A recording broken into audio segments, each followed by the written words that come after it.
Ükski väike taim ei ole pääsenud, kõik on hobuste poolt ära näritud, kõik, mis ma olen istutanud.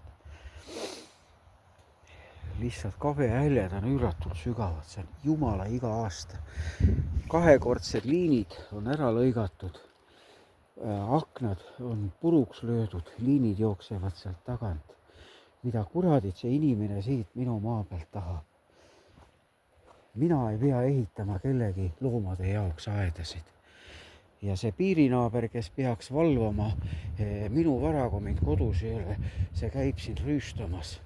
Igale poole, kuhu küüned saab, ajab taha.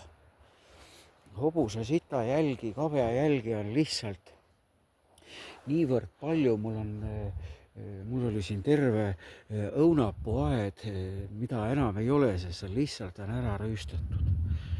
Noored lepad, lehtpuud, kõik on ära näritud.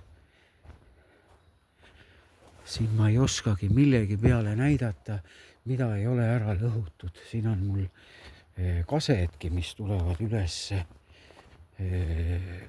murtakse ära, kurat. Siit samast. Siin on neid murtmise ja lõhkumise kohti lihtsalt nii palju. Ma ei oska siin näidata, ma olen seda maastikku parandanud. Kabea jäljed on lihtsalt hiigel sügavad.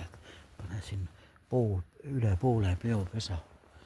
See on üle terve kinnistu, kes neile sellise õiguse on andnud loomi siia minu maale saata sööma. Need on näljased loomad. Kurat, kus ei vaata, sita hunnikud. Mul on lihtsalt, ma ei oska siin midagi muud öelda. Jehova tunnistajast kurjategijad. Kuradi bandiidiga ei. Siin on kõik olnud, maastik on mul parandatud. Nüüd ei ole peale jälgede midagi. Ainult kurjategija saab midagi sellist teha. Südametunnistused.